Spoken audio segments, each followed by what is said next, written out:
Hello and welcome to this Innovation Forum webinar held in partnership with the Rimba Collective. I'm Ian Welsh and I'll be your host for the next hour or so. We're going to be talking about how nature-based solutions can deliver corporate sustainability commitments. We have an excellent panel to help frame the discussion.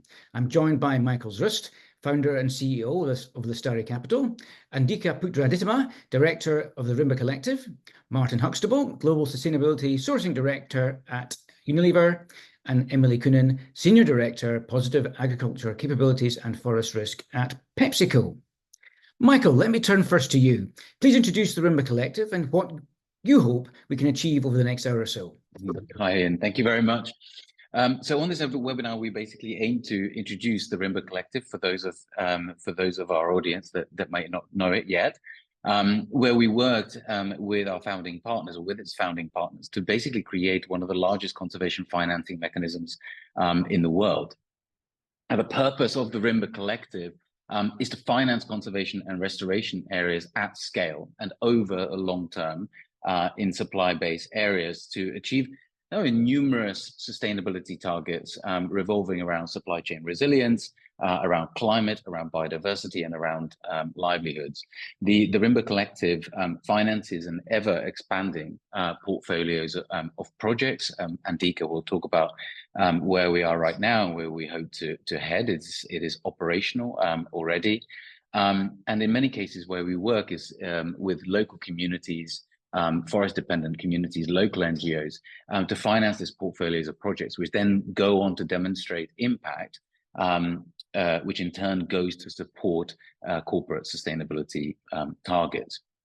I'm really happy to say that two of our founding partners, Martin from Unilever and Emily from Pepsi, are actually joining us so that we can hear from them better about how they're approaching the nature-based solutions to achieve their targets in their supply chains.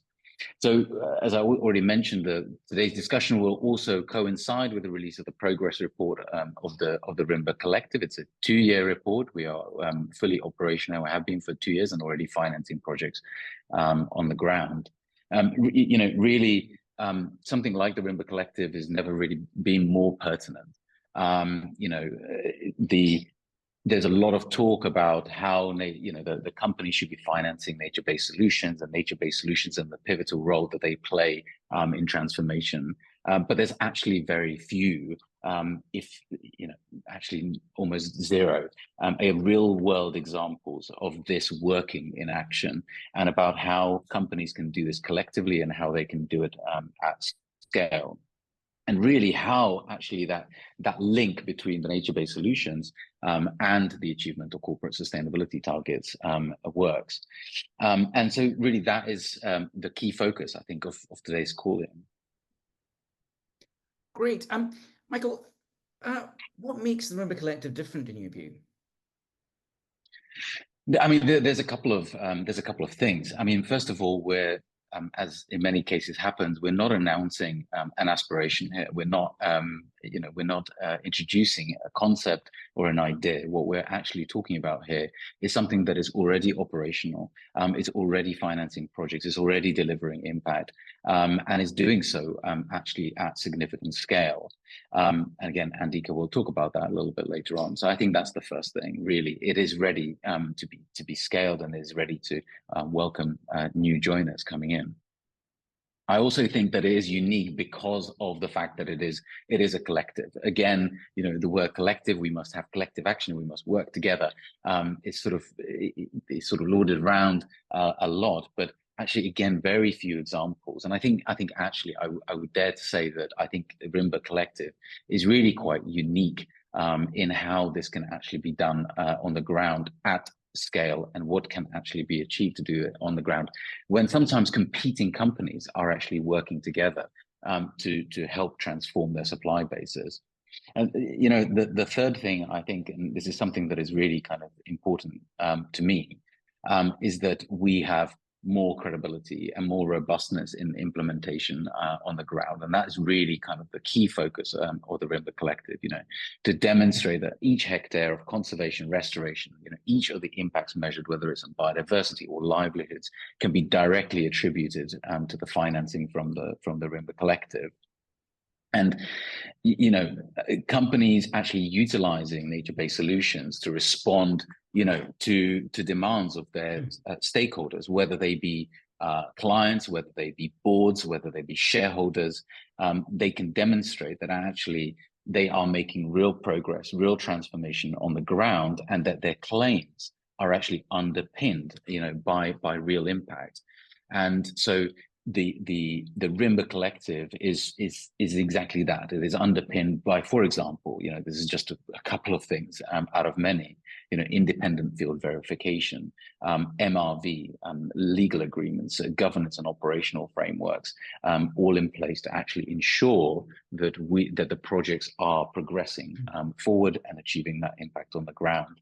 And so I think in that regard, it is very different, I think, to where we are right now, unfortunately. But certainly we need more approaches like this. What are the specific challenges you're setting out to address? I mean, we started to do, we wanted to be really ambitious, right? And we wanted to do something that is difficult. Conservation and restoration is difficult. Doing it at scale, doing it collectively is difficult. And so this obviously comes with challenges. Now, I think one of the first things maybe should say is sort of more on the project side. Conservation is always coming up against competing economic forces, right? And to do that and to ensure that the project operators, the people, whether they are communities or NGOs or even companies delivering that conservation on the ground, are actually sufficiently capable and have the right capacity to do that. And so one of the key challenges I think that we have found, and I'll speak as Rimba Collective, but also as Lestari in this regard, is that almost 50% of Lestari is actually project focused, even though that we are technically a financier of these project portfolios. Actually, over half of the companies focus on supporting the projects from conception through the due diligence, through the budgeting and so on, and actually the implementation, in some cases providing technical assistance. So this is a really key challenge. The second one I think that's worth mentioning is also that the demands of the stakeholders, whether they be certification standards or sustainability standards or certification standards or even regulators, are constantly evolving, and the sustainability commitments of the companies are also evolving. And so building not necessarily just the portfolios of the projects and their key focus on the typology of what they will deliver and so on, but then also, how do you measure that impact on the ground to then feed into these, kind of ever-evolving reporting standards and reporting frameworks is challenging, but it's also really interesting about, how we can do that and make sure that everything is credible. So I think those would be the key things. There are many that we could talk about, of course. Great. No, thank you very much, Michael.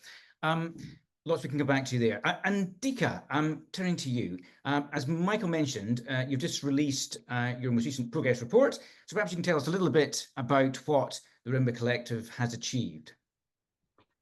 Yeah, thank you so much, Ian, and thank you all for joining today. I'm actually really excited to walk you through some of the milestones Rimba Collective has achieved as we enter our third year of operations, thanks to the support of our founding partners.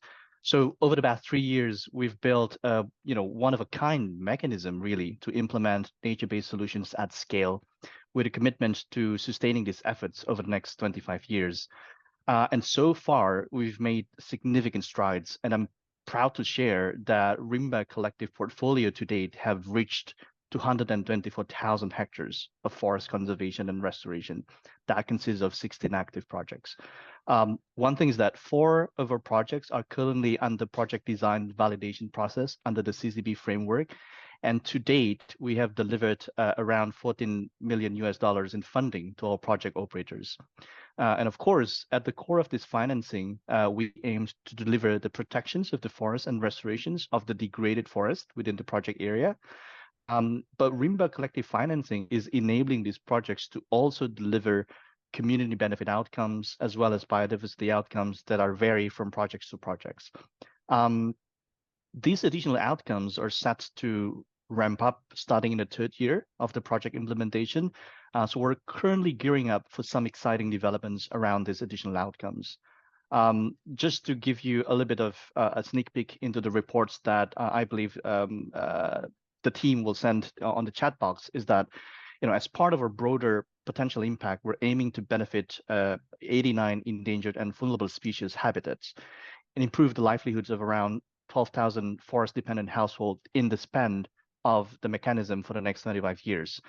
And so to learn more about progress and the details of our work, feel free to check out the link in the chat.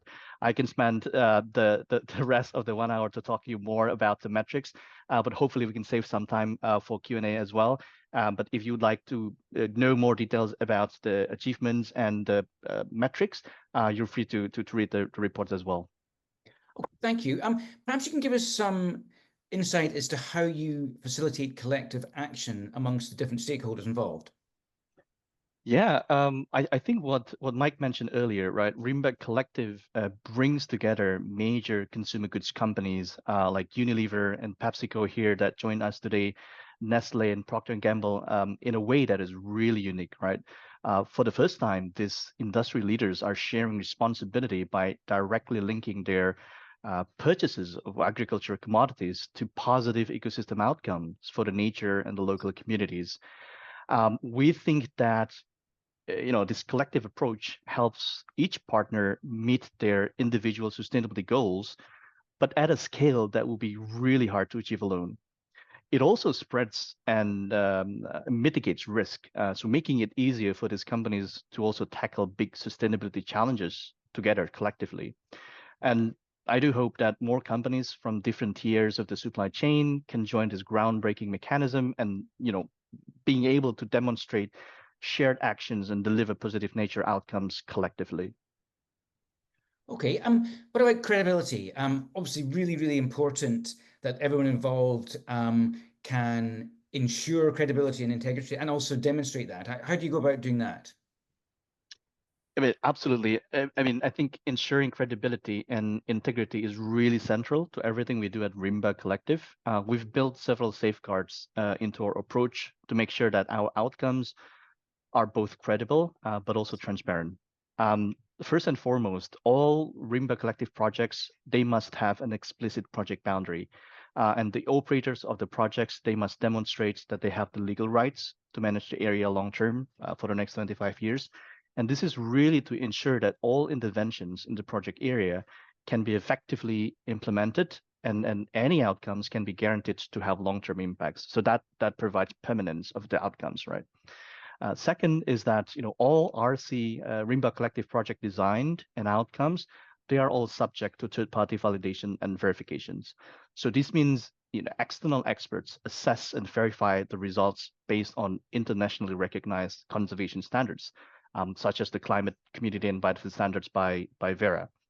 So this ensures that our outcomes are measured against rigorous framework. This gives our partners and stakeholders a complete confidence in the integrity of the claims.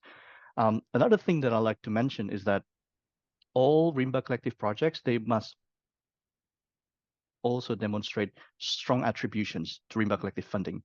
So this ensures that the conservation outcomes are directly attributable to Rimba Collective and its funders, giving our partners a strong assurance regarding the validity, the origin of their nature claims, and the attributions of the outcomes.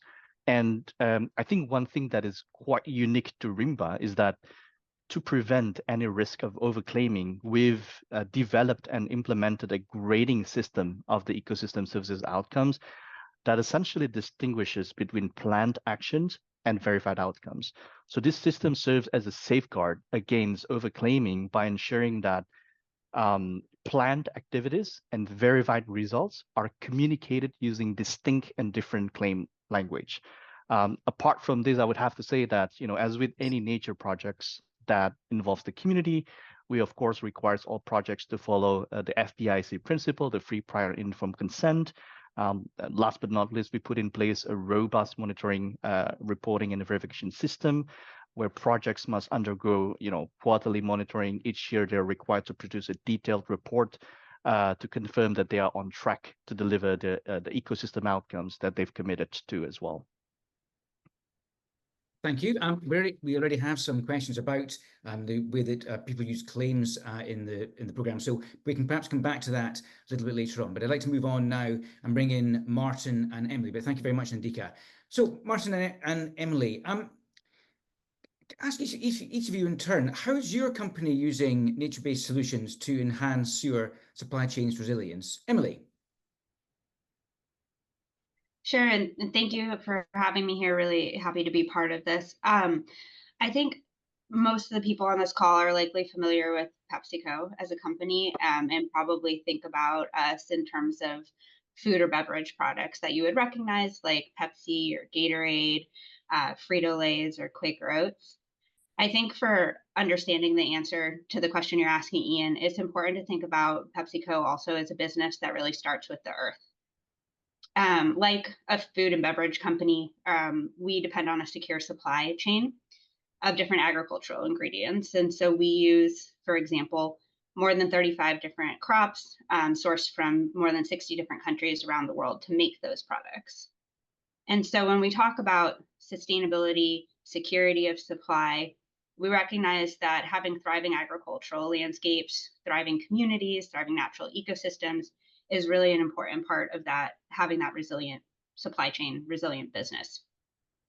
I think we also all know that we're increasingly operating in a dynamic and unpredictable world, whether that's due to climate change, nature and biodiversity loss, conflicts, water stress, et cetera. And we're seeing that impact communities, impact ecosystems, impact supply chains. So that's why when we talk about sustainable agriculture, sustainable supply chains, we're really focused on implementing programs that aim to build greater resiliency into those agriculture producing areas. And I think we see nature-based solutions as very much supporting that. It might look different in different places. So in some areas where we work on nature-based solutions, it's about regenerative agriculture and improving soil structure. In other places, it might be about improving watershed health. And then in other places, it's about forest conservation and restoration. And that's where programs like Rimba Collective really come in. And I think that's the connection that we see between our business and these types of programs. Thanks very much. Thanks very much for that. Martin, perhaps the same question to you. How is Unilever approaching nature-based solutions? Yeah, thanks, Ian, and thanks everybody for having me. Great to be here and hopefully talking to the converted who really do understand how indispensable nature is to our economy and our existence effectively. I think that's why Unilever, we have really some ambitious goals, and in particular for nature, our long-term goal is around building a resilient and regenerative natural and agricultural ecosystems effectively. So underpinning that, we have a number of very ambitious goals like protecting and restoring 1 million hectares of natural ecosystems, or expanding regenerative agriculture across 1 million hectares. And this is all fundamentally linked to our footprint. So and we have a very large footprint in nature and agriculture, effectively similar to how Emily from PepsiCo was explaining. And you can't achieve these goals for nature or for climate or livelihoods without really making fundamental supply chain changes. So when you do make those changes, you naturally are controlling your supply chain in a much stronger way. So then building a more holistically resilient business and supply chain is critical, and in fact our growth as a business is dependent on that. So when we look at nature-based solutions, we're looking at the protection and restoration of natural ecosystems that are related, adjacent, or in proximity to our commodity sourcing footprint, especially, for instance, our what we call our forest risk commodities like palm oil, for instance. The nature-based solutions we want to invest in will also help to scale impact across commodity production and help to scale sustainable commodity production effectively. They will also have a fundamental component of impacting the livelihoods of the people in the areas where we operate.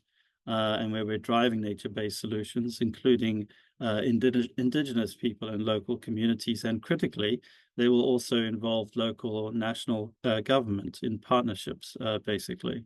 So that really means that what we're building as a supply chain is far more inclusive in the future by design, and is far more impactful in what we drive through the implementation of our goals. And therefore, our goals and the implementation and execution of those goals fundamentally lead to a more resilient and agile supply chain, while also improving nature and the livelihoods of people around it.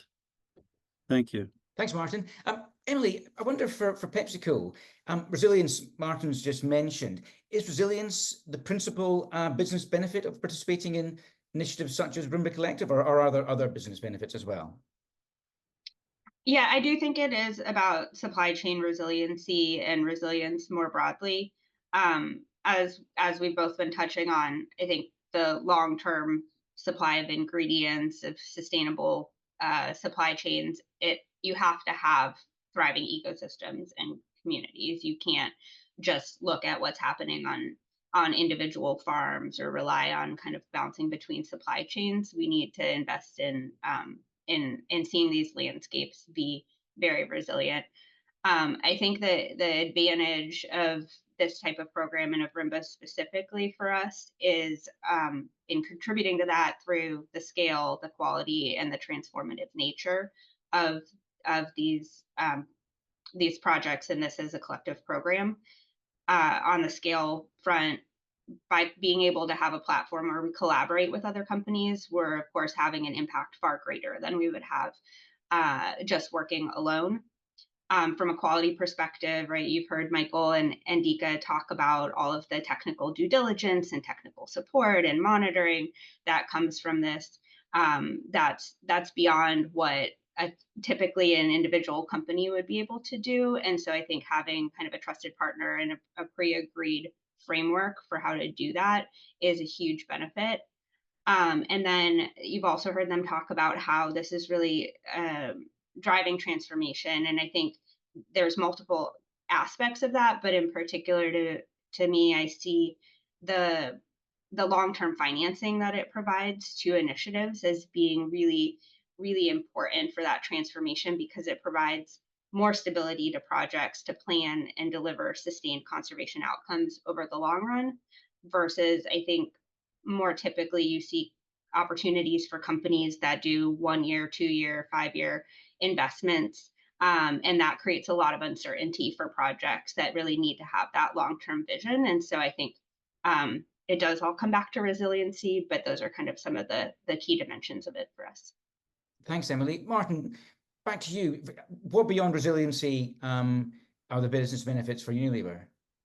Yeah, so in particular with Rimba, I would say, of course, it wasn't simple to set up Rimba. It's a very innovative and very new platform out there, I would say. So certainly wasn't a simple journey to get where we are today. But I think it really does simplify the pathway. You know, it's effectively, we end up with one initiative with many projects and many impacts. I think that's fantastic for us, and we want to leverage that. And it helps us, therefore, as Emily was also pointed towards, helps us to drive impact at scale. That's what we're looking for. You're looking for a simplified pathway to drive impact at scale. It also brings a really joined up collaboration, an inclusive program, and really taps into our strategy around the commodities that we are procuring, basically. It also brings great capability to collectively introduce good governance and good practices. We collaborate on monitoring, reporting, and verification, for instance, and I think that can only lead to stronger assurance and stronger credibility for these types of programs, basically. It's also a great place to innovate within the collective, and that's what we need for nature. We need innovative models within models, effectively, and within the Rimba Collective, we have the capability together to innovate and build off the collective knowledge that we have around the table. I also think it's a great the point is that we all need to lead by example. And I think this is a great place for companies like ourselves, including with the support of Lestari Capital and the Rimba Collective as a whole, to do exactly that, is to lead by example. And as Emily says, this will hopefully help us bring more assurance and permanence around the structure of the approach to nature. Thank you very much. And thank you all for your questions. They're coming in thick and fast now. Do use the Q&A function on your Zoom window to put your questions in. And also, you can upvote. So if you see a question you particularly like, upvote it, and it's more likely I'll put it to the panel shortly. We'll turn to them in a sec. I do have a couple more questions I want to put to Emily and to Martin. Emily, what do you look for in nature-based solutions projects? Yeah, so I think I would say that we're looking for nature-based solutions that are very much connected to our supply chains and connected to other supply chain level action that we're taking. And then projects and initiatives that are really delivering sustained impact in the long run. I'd also highlight it's important to have projects that take a holistic approach, so that aren't focused just on delivering one type of outcome, but that really benefit people, climate, and nature holistically.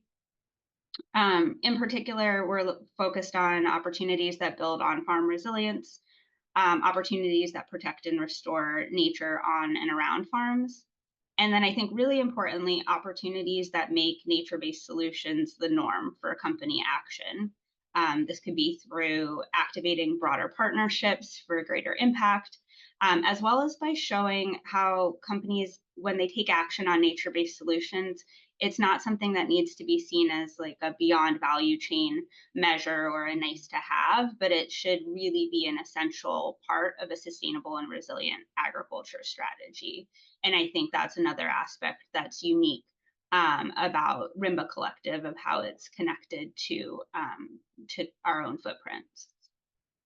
Thank you, Emily. Martin, same to you. What do you look for in such nature-based solutions projects? Yeah, the real impact, I think, is key. We have lots of commitments, and many companies have commitments, but we're super focused now on driving real impact, and that's what we look also from nature-based solutions and the projects that we work in. So in particular on where we are going to see real impact in protection and restoration of natural ecosystems, and we need to go towards the risk. Because if we're not going towards the risk, we're not de-risking our supply chains or our value chains, nor the potential future impacts on nature. We need these programs, as Emily was also saying, that align around our commodity supply chains and make those supply chains more resilient, while also building a more resilient natural and agricultural ecosystem effectively. Really important in nature-based solutions to include people. It's so important, often gets forgotten though, but Indigenous people and local communities are absolutely central and critical to successful implementation of projects that seek to protect and restore natural ecosystems. We want to see impact, as I said, so the focus in the future as well on impacts and positive impacts on biodiversity are absolutely critical, and because that is at the heart of some of the questions that we face in the future with respect to the threats to nature. And we also want to see collective action. So this is an example of collective action. And if collective action that we take also helps our business align with upcoming and new regulatory requirements, that's all the better as well. And also the opportunity, I would say, when I talk about collective action, is also, of course, the opportunity for more and more embedding of co-financing. We need more partners to come on board. We need more co-financing because we cannot do this alone. We need other companies and investment institutions, governments, civil society, all on board together. Thank you. That leads me to my final point, which is going to be around collaboration. Emily, for PepsiCo, how do you approach the challenge of scale, and what's the role of collaboration in that? Yeah, so at PepsiCo, we like to say that sustainability is a team sport. I think we're talking about systemic change, and by definition, we cannot do that alone. So everything that we're doing in this space is focused on collaboration and focused on partnerships. There's a number of different types of partners that we look at to work with on these types of initiatives. We partner with farmers. We partner within our business and with technical partners. We partner with other companies, like the example of Rimba Collective, and through industry associations. And that's all about driving real impact on the ground, and finding ways to have that link to systemic change, and strengthening of making more resilient food systems. Thanks. Martin, do you want to add anything further on collaboration? Yeah, but it's critical for companies to lead by example, as I say, and build partnerships with that leadership example. We're doing exactly the same, and partnering with many in civil society, but also in the finance sector, and looking for co-financing opportunities through our Climate and Nature Fund as well. And Rimba is a great example of bringing partnerships together. We have a great opportunity, and as many consumer goods companies do, we have over 54,000 suppliers in our supply chain that we can partner with. So there's almost infinite possibilities to partner. We just have to find the right ones to, as I say, to scale and deliver real impact. Great, thank you. Let me turn now to some of our questions from audience. Thank you very much indeed for them. Loads coming in. Our most popular question so far is asking about extending Rimba collectives to sub-Saharan Africa. Primary focus right now is Southeast Asia. So, Andika, what are the plans to extend to sub-Saharan Africa? I think Mike can add to this, but we've been looking into demands to replicate Rimba Collective concepts to other commodities as well. Since the Rimba Collective mechanism at this moment is focusing more on the palm oil supply chains, then the sourcing regions would be Southeast Asia mostly. But if there's a demand to expand the geographical focus of Rimba Collective, maybe from other commodities, I believe this is something that is not something that is we can definitely replicate that. Mike, do you want to add something on that? No, I think it's exactly the right response. I think what we need to ensure, right, is that what both Martin and Emily have said is that the impacts that are generated are relevant to the type of commitments that the companies have, and so they must be relevant to the supply basis, right? They can't be far away from the supply basis, simply because what we're trying to do is transformation and effectively the building of the resilience of the supply base areas or the sourcing areas, and the surrounding landscapes and the surrounding communities that are in those landscapes. Now, some companies are making commitments that are more sort of supporting biodiversity in areas way outside of their supply chains, and we're really happy to see that as well. We, as part of the Rimba Collective, do some of that, and we do support projects which are further away from supply bases as part of the ethos of actually ensuring that we're contributing to global conservation and global restoration as well. But it is really related to the commodities that are traded. And as Andika indicated, there are already other industries that are interested in that replication as well. And in many cases, actually, there is overlap between the supply bases of different commodities too. So this is something we would look at in the longer term, yes. Okay, thanks very much. Great question from Anne France Kennedy. I'd like to put this question to Emily and to Martin.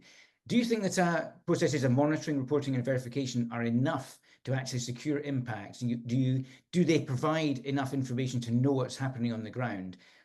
Is use of technology enough to benchmark what's happening? Martin, it's a great question. Yeah, it is a great question. I don't think, I mean, sustainability per se is a journey effectively, and so is monitoring, reporting, and verification. And we've come so far in this. There are so many new capabilities and partnerships that we've developed to really understand impact in our supply chains, from geospatial technologies to on-the-ground technologies that measure impact on biodiversity or soil impacts and so on. So I think I would say the answer is, I don't think it'll ever be enough. We always want to understand more about the impact that we can make, or the impact that is possible. You know, what really is the art of the possible in respect of impact on nature, and being able to verify that. So I'd say from a Unilever perspective, we're certainly hungry in this space, and we're always asking questions on monitoring, reporting, and verification tools and practices, and looking to develop new technologies and new partnerships to improve and really understand the impact that we're making. Great, thanks, Martin. Emily, same to you. Where do you think the technology, or how far can the existing technology get us here, and how do you ensure the credibility and knowing what's going on in the ground? Yeah, I mean, Martin hit it spot on. I would say that with Rimba Collective, it's not, and Michael and Andika can speak to this better than I can, but it's not fully technology reliant. And I think it's really important that it's the combination of technology and the boots on the ground, eyes on the ground, the continued engagement with the projects themselves. And so I would think of MRV needs as more holistic and using kind of multiple approaches. But as Martin said, always seeking to improve and strengthen that further. Thanks, Emily. Question I'd like to put down, and it's aimed at Unilever, but I'm happy for anyone to jump in. With increasing scrutiny on supply chains, how do you ensure that nature-based solutions drive meaningful change? Martin, do you want to jump in on that quickly? Yeah, it's I think it's important not to see nature-based solutions in isolation to the holistic strategy that you have as a business to source commodities sustainably and drive a positive impact on people and nature. So it has to be part of a more holistic ecosystem of solutions and goals and targets that you're driving as a business. And as a business, you need to be really embedding that into your business, and then evidencing your impact through transparent reporting and through transparent disclosures. And I think that's how you drive the accountability through your business from top to bottom, but also with your most importantly with your suppliers, your partnerships that you develop. And it goes for either sustainable sourcing or building deforestation-free supply chains, as it does for implementing nature-based solutions. All of these elements need to be knitted and woven together into a holistic strategy for the business. And if that really is working, I must say I find it really empowering and quite inspiring to see it at work, and to see the real impact that you can drive in these programs, and how these programs, which sometimes get called, I think erroneously, as beyond value chain investments, really actually have a real fundamental impact on your value chains and on the people and nature within those. Okay, thank you, Martin. I'd like to move to another question, and comes back to something that Andika talked a little bit about earlier. How are your impacts, from Andrew Goldberg, how are your impacts, how are they shared amongst funders and others involved in the project in terms of reporting against their individual corporate goals? How are these impacts shared? Andika, do you want to jump in there? Sure, yes, I can take that one. So Rimba Collective, we employs a portfolio approach, and the claims will be assigned to Rimba Collective users proportional to their contributions. And so each of the users in Rimba Collective, they provide a contributions fund to Rimba Collective SPV based on the palm oil sourcing annually. But then when we have that verified outcomes, for example, hectares of conserved area and hectares of restoration area, that will be assigned to each of the users proportional to their contributions. And this is how we achieve that scale, but still being able to deliver that individual corporate goals at the end of the day. Thank you, Andika. Question I'd like to put, perhaps Martin and Emily, you could jump in this one. Obviously, greenwashing is a big challenge, big issue, something that people talk about all the time and can have concerns about, quite rightly. How do you go about attempting to avoid greenwashing downstream in supply chains, as well as unintentionally perhaps incentivizing inaction at times? How do you avoid those challenges? Emily. I think Martin touched on this, but what's important is that we provide transparency about what we are doing and what impacts we've seen. And I think that's why I would encourage everyone to read the report that was linked in the chat. We're working on holistic, real impact programs on the ground, and that might look different in different places. And I think that's why we're focused on really telling the stories from the ground and showing, how that fits into an overall sustainability strategy. Yeah, I don't know, Martin, if you have anything to build on that. Yeah, I think so. I think also fundamentally companies should have and strive to have good assurance processes, and subject themselves to those assurance processes so that they really have that scrutiny, self-scrutiny first of all, on claims they want to make. And we do that, and I know the partners and the founding partners do that as well. So I think that's really important. You need to have scrutinized your impacts and understood, therefore, the claims that you want to make. This whole point about making sure that we are continuously improving how we do monitoring, reporting, and verification, I think, is fundamental.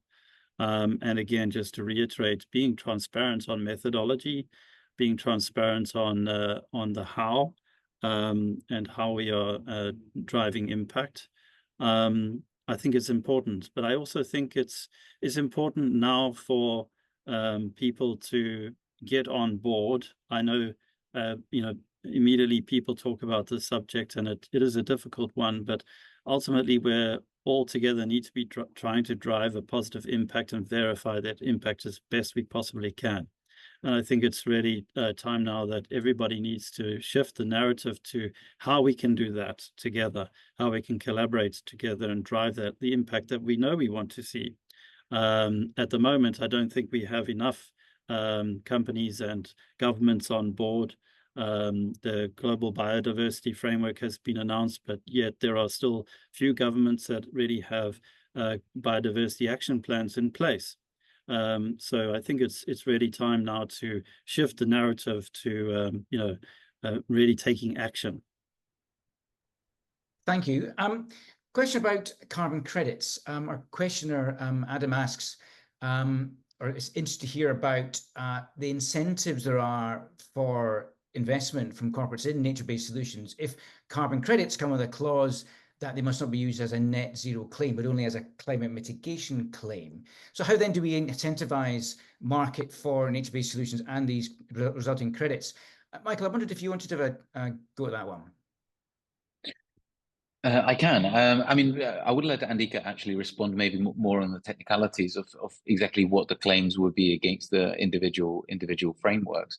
What I would say is that the Rimba Collective is not focused on carbon credits purely, right? It is the main objective here is to respond to a wide range, much broader range of corporate sustainability needs, focus more on nature and when nature conservation and nature restoration, with all the benefits that includes around biodiversity, around livelihoods, as well as climate, of course, as well as climate, can actually deliver against this kind of plethora of sustainability commitments.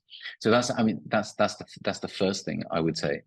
I would also say that there are, and I know we'll probably get onto this in terms of in terms of the future vision, is that the corporate climate commitments are also evolving, and what you can claim and how you can claim it is also evolving, and that requires then really careful consideration of what typology of projects it is that would be included in a portfolio, exactly what focus that portfolio would have against what claims, and how you can actually make those claims credibly in terms of we are achieving this, therefore we are able to then make the claim against a particular, whether it's a framework or a particular commitment.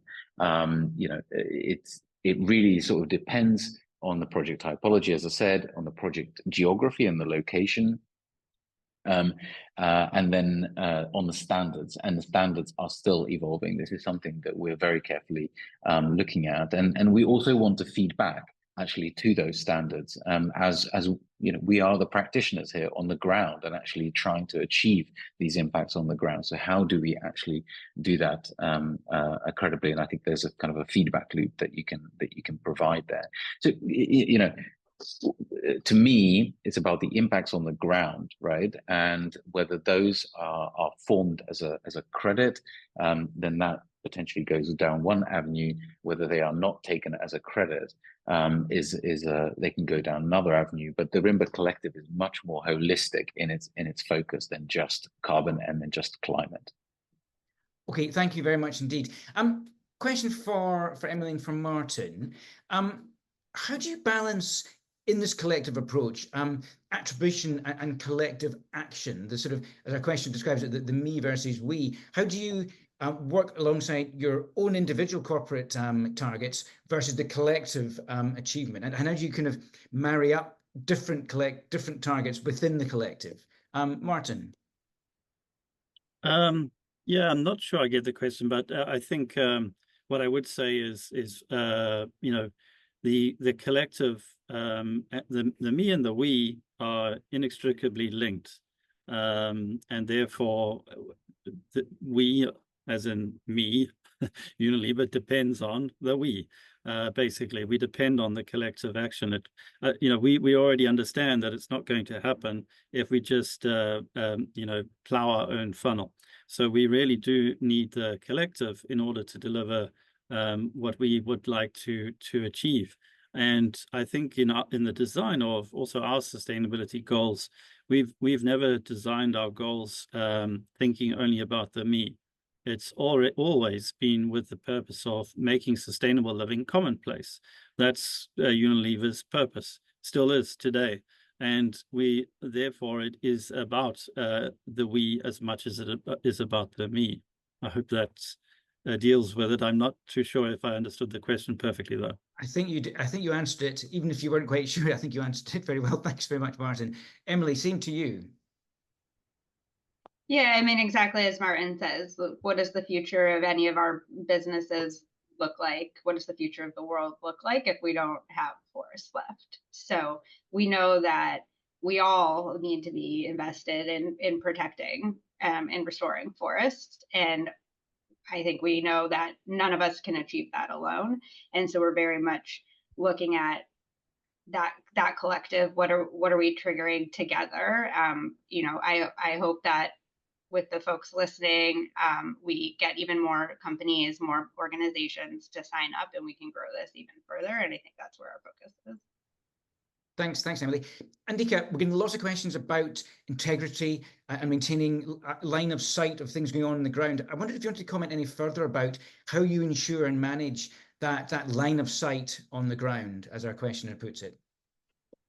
Yeah, I think one thing to note about the Rimba collective mechanism is that what we set out is not a grant. So when a project comes into the Rimba collective portfolio, what we secure with them is essentially an offtake agreement for the ecosystem services outcomes that the project will produce in X numbers of years. And so this sets out a different precedence, right? So the project operator needs to deliver that in the agreed time frame, which is in this case is 25 years.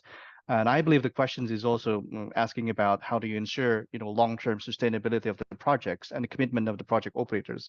So from the get-go, when we engage with a potential project and project operators, this is something that we need to assess in the very beginning, whether they have the capacity to manage these projects long term, whether they have enough capacity to manage the financial aspect for the long term as well.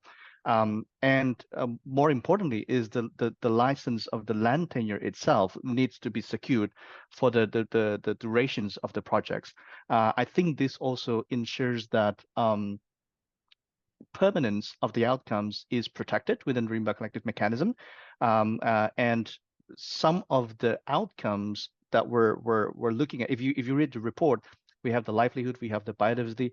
These are some of the outcomes that cannot be achieved in a 3 years, 5 years grant program, right? This requires, multi cycles of 5 years to even be seeing early results of some of that outcomes. So I think this is how we manage the Rimba collective programs and ensure that the project operators have the commitment to implement the projects. Thanks very much. Michael, I've got a question for you. Question at Lars Schoens asks, what role is there for carbon credits or ecosystem services payments in the future financial sustainability of Rimba Collective? Mm-hmm. And how do you ensure that revenues go to the right places? Michael? Yes, I would look at that. So I kind of alluded to this maybe in my previous answer. I think, what I see is that, ecosystem service payments, the Rimba Collective effectively, in the way that Andika just described it, is a form of payments for ecosystem services, right? We have long-term offtake agreements with the projects, and we are effectively paying for outcomes, right? There's some nuance to that in the sense that, we would not leave projects out in the cold if they are not able to deliver the outcomes on the ground in any given year, for example, because there's encroachment or because there's fire and so on. But the way that we ensure our own credibility and integrity is that we don't make claims on those areas that might be encroached. But we wouldn't necessarily say, well, the project didn't deliver 10,000 hectares, as they said, because 500 was encroached. We would still continue through the financing to support that project and to make sure that it can get back on its feet and have recovery of those 500 hectares. But we, as a mechanism to ensure credibility, wouldn't actually claim those 500 hectares in any given year. I hope that sort of makes sense.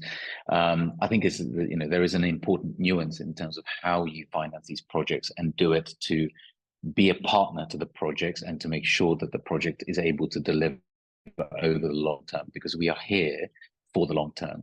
And I think that also is the difference, I think, in terms of in the focus of carbon credits. Carbon credits effectively, in one way or another, are sort of short-term offtakes, in that it's like a supermarket. You can go, you can buy a carbon credit, or you can maybe even buy an ecosystem service in that regard. The Rimba Collective is very different. The portfolios of projects, we want all of those projects to succeed over the long term. And in that case, our founding partners are committed to those landscapes. They're committed to those projects, and really we want to actually see them succeed. Carbon credits in one way is almost like an MRV framework to make sure that the outcomes are being generated, right?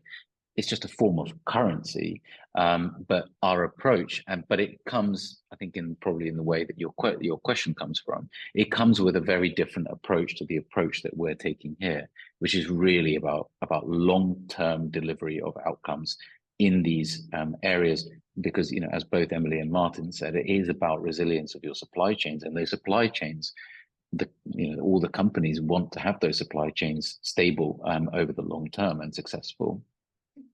Thanks, Michael. I'll come back to you in a sec just to talk about the kind of vision for the next few years from a Rimba Collective perspective. But I wanted to ask both Martin and Emily and Andika, what do you think are going to be the emerging trends and approaches in nature-based solutions that we'll be seeing in the next 5 to 10 years? That's a question from our audience.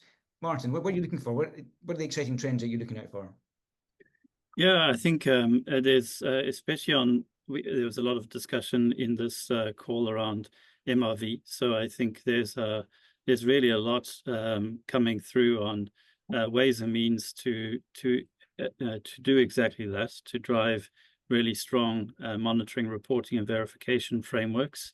and whether that's technological solutions or on-the-ground solutions, I think there's really a lot coming, and that makes me quite excited, because that's what we want to prove, right? We want to prove the impact that we can leave behind and the legacy that we can leave behind in respect of nature's resilience, and therefore the resilience of our supply chain, basically. And the more proof points that we can bring to that, the more resilient will be our program in investing in nature. So I think that's absolutely critical. And yeah, I'm excited to see all of the developments on there. And I see some of the questions and people asking questions around this topic are providing also anyway new solutions. So there's really a lot to come in that space, and I think we're looking forward to leverage more of that and more collective action. I think we start to see a shift now to companies coming together, working together pre-competitively,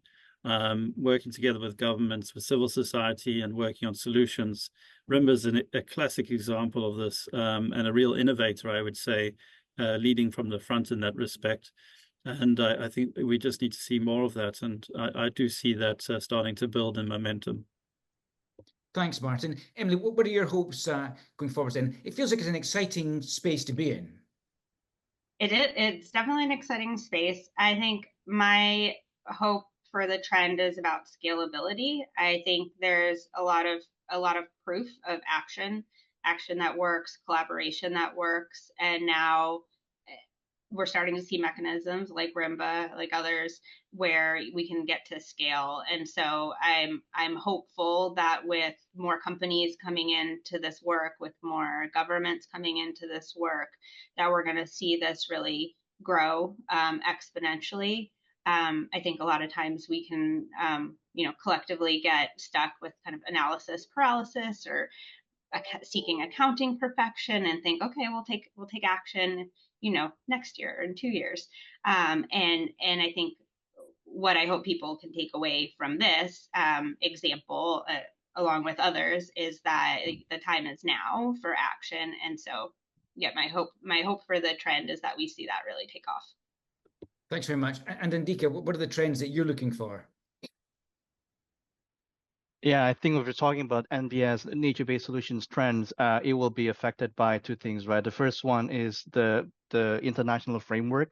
I'm sure everyone in this room who are attracted to attend this webinar would know the elephant in the room is all the conversations about beyond value chain mitigations, within value chain mitigations, the use of environmental credits on the NBS framework.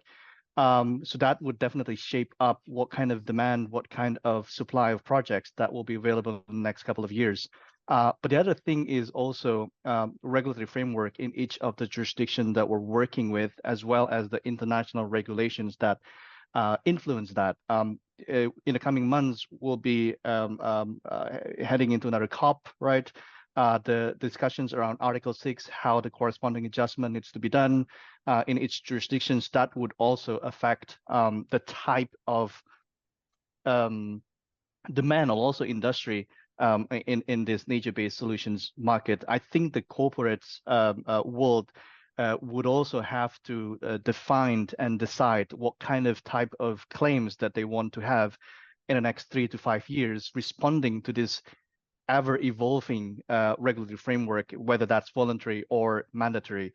And we, as a project aggregators, supply development of these projects, would also need to adapt to that kind of evolving demand. Thanks very much, Michael. Turning back to you then, what's the future vision for Rimba Collective over the next few years? Yeah, I mean, so this is many. I could run. I could do a whole webinar on this alone. But we're sort of getting to 250,000 hectares. I would, our key target until 2026 is to get to way over 500,000 hectares. That's our key target with our current founding partners. I would really like to see that we can scale this beyond and get to 1 million hectares, welcome new partners actually joining us and really helping to transform these landscapes. I think that would be a key desire of mine. Actually, the other aspects I think are also been mentioned by the others. You know, on MRV, we need to keep improving, and we need to keep evolving. We need to keep making sure that the MRV is relevant to the evolving reporting standards and the reporting frameworks that are emerging, and the pressures and the demands actually on the companies, right? And so how do we actually keep on creating that credibility and driving that? And I really want us to be doing this from the front. You know, Martin said running towards risk. I really like that. You know, running towards risk and running towards challenges, I think is a really good, you know, we've really done that here. You know, it took us a very long time to pull this together and design it. You know, our operating plan is 130 pages, right? Just to give you an idea of some of the complexities, right, that you have to deal with. But actually the solutions on the ground are evident. What we also need to do is, and this is something that we're actively working on, is how do we ensure that there is a pipeline of projects that is credible, robust, and deliverable, scalable over time. And so we need also other partners, you know, whether it's donors or philanthropists and others, or investors even, that can actually help develop that pipeline for the future in the early stages, you know, because it is difficult, and the project operators don't necessarily always have the right skills and capabilities to do that. So how do we invest in ensuring more projects are available to help us get to 1 million hectares and beyond 1 million hectares? Thanks very much, Michael. We've out of time. We've actually slightly overrun. Apologies for that. But my thanks to Michael, to Andika, to Martin, to Emily for their time just now and for their insight. It's been a fascinating hour. But thanks very much indeed. I hope it's been a useful time for you, and goodbye.